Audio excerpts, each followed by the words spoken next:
Hi everybody, how are you this afternoon or this evening, wherever you're at the moment? Today I want to show you how quick and simple it is to make buttermilk scones. Now I remember this as a kid, rubbing the butter into the flour with my grandma, and how long and tedious that task was, and the Thermomix makes light work of it. I do want to also show you today how we can make plain flour or baker's flour into self-raising flour. So once you've got a Thermomix, you don't need to buy self-raising flour ever again. Baking powder plus plain flour or baker's flour will actually produce self-raising flour. That's what self-raising flour is, and it is in your basic cookbook that comes with your Thermomix as well. So let me get started and let me show you how to do this. So preheat the oven, got that happening, and a tray, got that. So first things first, 440 grams of self-raising flour. So first thing I want to do is I want to put in about 410 or so, give or take a little bit, because I'm going to then add the rest in with my baking powder. Okay, so I've just got to make sure I don't call it baking flour. So we need to allow a little bit of weight for that. Not too much, but just a little bit. All right, so let's pour this in, 400 and... Oh, okay, we're going to go overweight today. Doesn't really matter. Now what I need to do is get my baking powder. And this is the stuff that actually now gives it the rising agent. It is 1 teaspoon of baking powder per 100 grams of plain flour, or baker's flour if you're using the baker's flour. I just buy baker's flour and use it for everything that calls for plain flour. So in with now 4 of these. 1, 2, 3, 4. So now I have converted that baker's flour into self-raising. How cool is that? What an easy trick to know. Give it a go in your Thermomix. Give it a go in your cooking. See what you reckon. Okay, 2 tablespoons of sweetener. Now I am fresh out of sweetener, so I'm actually going to completely omit this and add a little bit of sugar, a little bit of honey instead, which I actually didn't get out to prepare. Sorry guys. So before we do though, I'm not going to put this in until it rubs the butter in at the next step. So I'll come back to adding something wet in later. Pinch of salt. That is important. It brings out the sweetness later. And now 60 grams of butter. Now this is that rubbing in step that I recall as a child. So in it goes, which is why I didn't want to add that honey yet either. Oh, 69. Don't want to go overweight in this recipe, only for the fact that I know that it's a sticky recipe already. I've done this one before. Okay, on with my lid. And we're going 5 seconds on speed 8. So we spin our dial up and off it goes.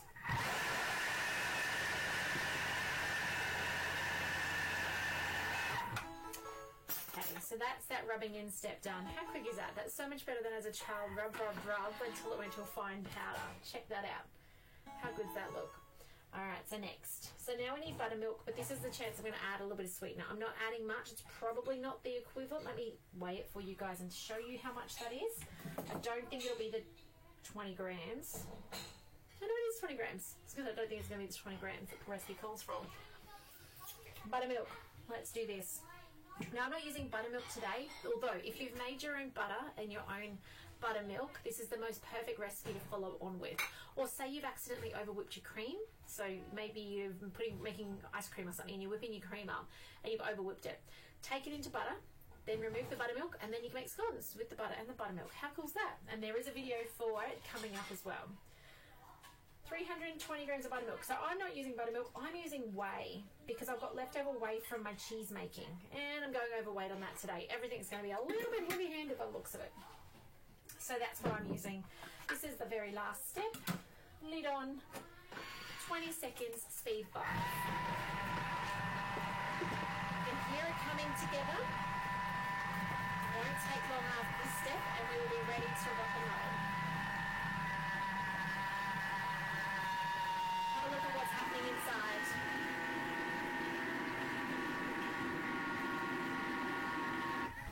I love how light work the Thermomix makes things. Keep the measuring cup inserted and then 20 seconds kneading function. Before we do that, this is my tip here. Give the sides a scrape down. You want to get this flour from the sides into your dough so that it becomes part of the process. You don't want it left at the end. Wow, that's a beautiful texture in there. All right, so let's give that a knead.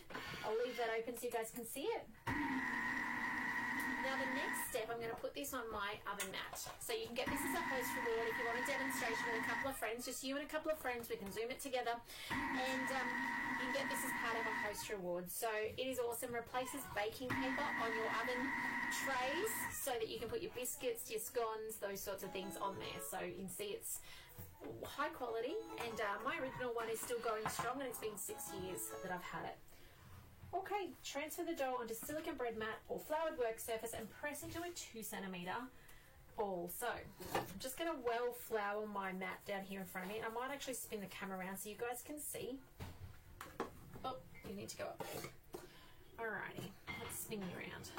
And I'll have to read those last few steps to you guys. Okay, so here's my tray. Where's the camera? There we go. And now we're going to put this out, and it says after the 2 centimetre thickness when you want to do, it tells us to use a cookie cutter to cut it out. So just let's get this dough out. Just a tip, once you've got most of the dough out, we're going to spin it on speed 10 for a couple of seconds to get the rest of the dough out of the machine as well. So that'll spin most of it to the side. It is a sticky dough in this recipe, so be mindful that you will expect it to be sticky. It's not a lovely pizza dough that just comes out really simply and quickly. So I'm going to put that back in, and I'm going to spin it for a couple of seconds on speed 10, and you guys can see in that top camera how sticky that is.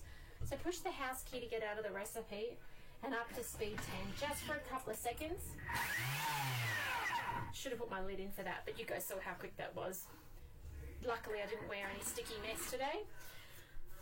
And you can see there how it spins it out. So now it's a really easy process of removing that with my spatula. So the TM6 spatula is my ideal one to remove food from the bowl with, but unfortunately it's in the dishwasher at the moment. Alright, so I'm just getting the rest of the dough out of the bowl, and then we'll be good to go. So flour on top as well is the best way to handle this dough. Is flour on the bottom and flour on the top, and we're just going to press it out. So keep the flour handy and don't be scared to use it. So 2 centimetre thickness, keep the flour up to it if needed. The less you can handle this, the better. If you've ever had rock scones, so the ones that are firm and you could throw at someone and knock them out, it's because you've overworked the dough. So that's why we just press it out into the shape that it's here. Now I'm going to use my measuring cup, if I can find where I put it down, to actually cut these out. You could use a scone cutter, but I tend to just be rustic and use this little shape here. Can you guys see that little shape there? To cut it out. It's not a perfect circle, but it's not too bad. If you've got a TM31, I'm just looking, I used to have a TM31 measuring cup floating around in here, which I've obviously put somewhere else. You can use that, or even a glass would do perfectly fine as well. But I'm just going to be rustic. Just going to use this, push it down. Oh, I forgot to flour it. Whoops. Rookie error. Let's put that in the flour. Make sure you keep it well floured too. And then as you press them out, we're then going to put them on the tray. And I'm actually just rearranging them on this tray. So I'm going to use this tray in the oven. So I just press the ones that I can out of it. Keep the flour up on your measuring cup. And then we're going to grab out my, just seeing if I've got my lifter in here. I do. Excellent. This little thing is so handy from the Mix It shop. $4 maybe from the Mix shop. And we're just going to pick these up and going to put them in the corner so they've got their own little spot on the tray.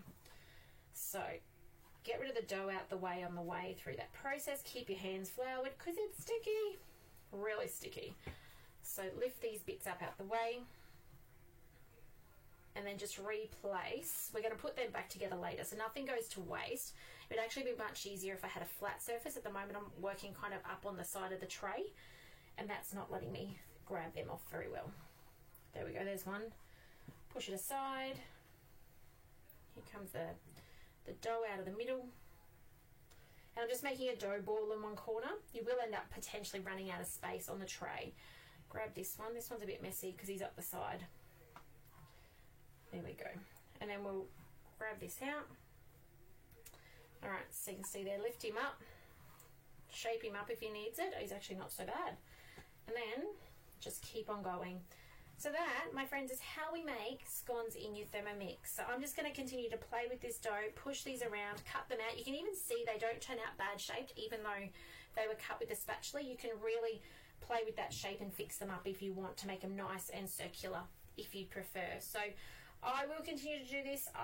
You guys, I'd love to see you have a go at this recipe in your Thermomix. So do share when you have a go, all right? One other bit of advice before you go, dust the top off when you're done. So there's a lot of spare flour on there because it is such a sticky dough. So I'll just show you guys.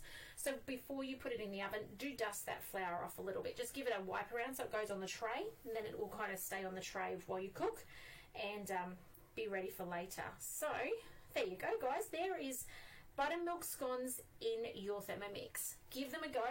I'd love to see your pictures. I'd love to show you mine in a second. I'm not fast enough though. I'm a bit too fiddly at the moment. So I'd love to see though your buttermilk scones when they're done, with some beautiful cream, maybe some lemon curd on there, or some passion fruit curd, which is quite seasonal at the moment here. And yeah, have a go at making your own butter and buttermilk as well if you'd like. But I've also given you some shortcuts today as well. Oh, I'm having trouble with the ones that were up the side. There we go. So I'm just going to roll out the rest of these, but reach out if I can support you with your Thermomix in any way. Subscribe and follow the channel so you can get the email updates as I put new videos up every day. I plan on doing a video a day for you guys so that you can get inspired and get more confident with your Thermomix, which is what it's all about. So bye for now, and we'll see you tomorrow. See you soon.